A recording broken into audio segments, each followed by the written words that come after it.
আমার আজকের recipe pomfret মাছ। Pomfret মাছ দিয়ে আজ বানাবো দীঘা স্টাইল পমফ্রেট কারি। তার জন্য এখানে নিয়েছি পেঁয়াজ, আদা, দুই একটা টুকরো রসুন আর নিয়েছি কাঁচা লঙ্কা। মাছগুলোকে ভালো করে ধুয়ে নিয়েছি। চলুন এবারে মাছগুলোতে ভালো করে নুন আর হলুদ মাখিয়ে বেশ কিছুক্ষণ রেখে দেবো। এটা খেতে বেশ লাগে। এটা এমনিও খাওয়া যায় এবং ভাতের সাথে তো ভালোই লাগে।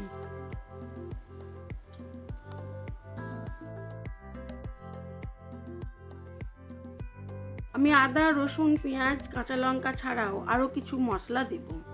সেটা কি দেব দেখাই চলো। কড়া গরম হয়ে গেছে, দিয়ে দিলাম সর্ষের তেল। পরিমাণ মতো সর্ষের তেল দিয়ে মাছটাকে খুব ভালো করে ভেজে তুলে নেব।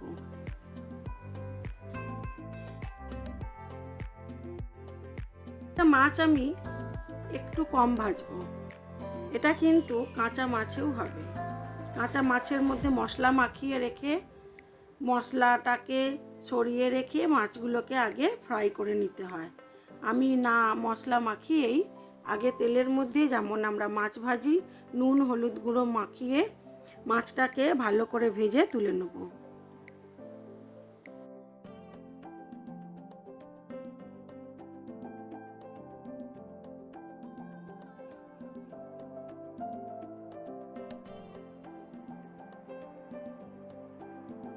মাছগুলো আমার প্রায় ভাজা হয়ে এসেছে। আমি এবার এই মাছগুলো তুলে নিয়ে বাকি মাছগুলোকেও একইভাবে ভেজে নেব।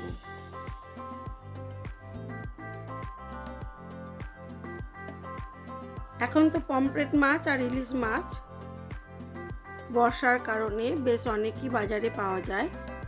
যদি না আপনারা এইভাবে করে খেয়ে থাকেন তাহলে অবশ্যই একবার এইভাবে করে খাওয়ার অনুরোধ রইল সবার কাছে।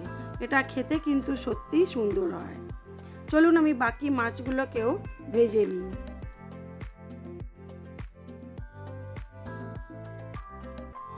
বাকি মাছগুলো ভাজা হতে হতে আমি একটু মশলাটা করে নেব।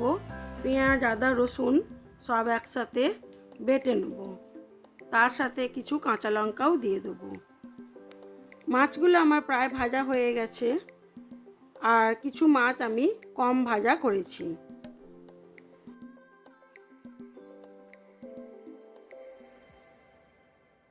কম ভাজা করলে মাছটা একটু নরম নরম থাকে, সেই জন্য আমি কিছু মাছ কম ভাজা করেছি। এবারে ওই কড়ার মধ্যে আরও কিছুটা পরিমাণ সর্ষের তেল দিয়ে দেবো।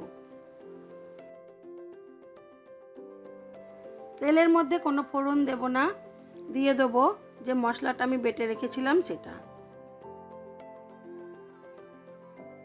মশলাটাকে কম আঁচে খুব ভালো করে কষাতে হবে, কারণ এর মধ্যে পেঁয়াজ বাটাও আছে। পেঁয়াজ বাটা একটু সময় নিয়ে কষাতে হয়, না হলে পেঁয়াজ বাটাটা খুব ভালো করে ভাজা হয় না।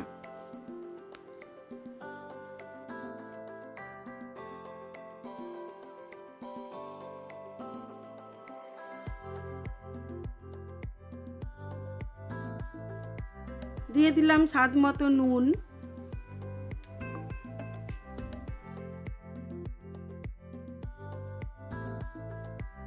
দিলাম হলুদ গুঁড়ো, দেবো একটু লাল লঙ্কার গুঁড়ো।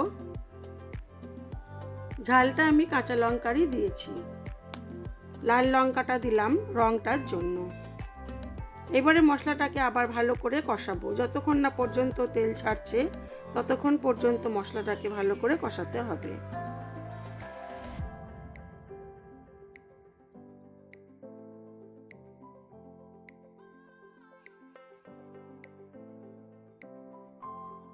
মশলাটা খুব ভালো করে কষানো হয়ে গেছে, দিয়ে দিলাম দুটো টমেটো বেটে রেখেছিলাম মিক্সিতে, সেটা দিয়ে দিলাম। এবার এটাকে আবার ভালো করে কষাবো।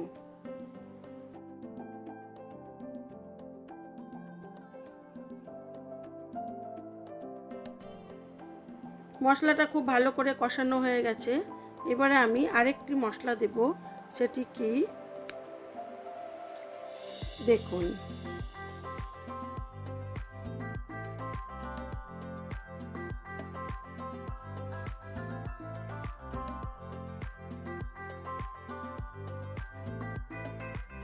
দিয়ে দিলাম মশলা বাটার জলটা, আর দেবো অল্প একটু জল, যতটা আমার ঝোলের দরকার বা মাছগুলোও এর মধ্যে একটু সেদ্ধ হবে সেই জন্য অল্প একটু জল দিলাম। গ্রেভিটা ফুটে উঠেছে, এবারে দিয়ে দেবো বেশ কিছুটা পরিমাণ টমেটো সস। এটাই আমার আসল মশলা।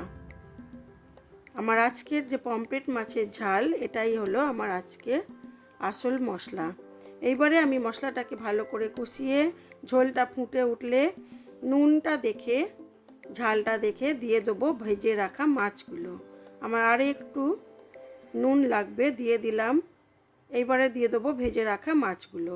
ভেজে রাখা মাছগুলো দিয়ে কম আঁচে ঢাকা চাপা দিয়ে বেশ কিছুক্ষণ হতে দেব।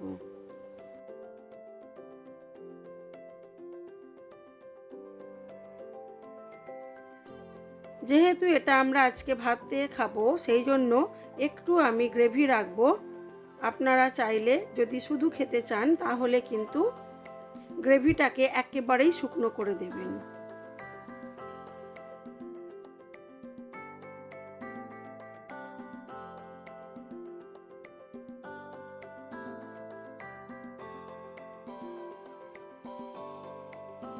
এটা ঢাকা চাপা দিয়ে বেশ কিছুক্ষণ হতে দেব কম আঁচে। দিলেই হয়ে যাবে আমার আজকের দীঘা স্টাইল পমফ্রেট মাছের কারি।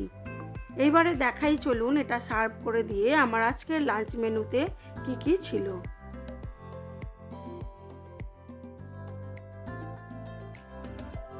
হয়ে গেছে আমার মাছের কারিটা, এবারে আমি এটাকে সার্ভ করে দেবো। তারপরে দেখাই চলুন আমার আজকের লাঞ্চ মেনুতে কি কি ছিল।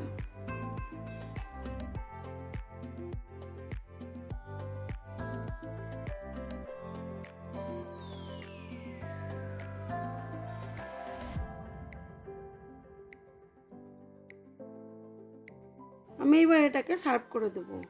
আমার এই ভিডিওগুলি আপনাদের কেমন লাগে অবশ্যই জানাবেন। ভালো লেগে থাকলে লাইক শেয়ার করবেন, নতুন বন্ধু হয়ে থাকলে একটা কমেন্ট করবেন। চলুন এবারে দেখাই আমার আজকের লাঞ্চ মেনুতে কি কি ছিল।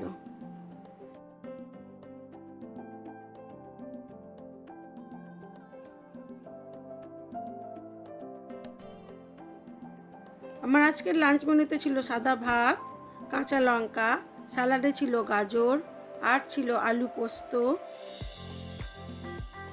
আর ছিল তিল পোস্ত বাটা পেঁয়াজ দিয়ে ভাজা, ছিল মুসুর ডাল সেদ্ধ, কাঁচা লঙ্কা, সর্ষের তেল, নুন আর অল্প একটু হলুদ দিয়ে ঘন ঘন করে মুসুর ডাল সেদ্ধ, আর ছিল দীঘা স্টাইল পমফ্রেট মাছের ঝাল।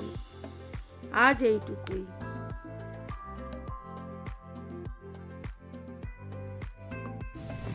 আজ এই পর্যন্তই। সবাই ভালো থাকবেন, সুস্থ থাকবেন, নিজেদের খেয়াল রাখবেন।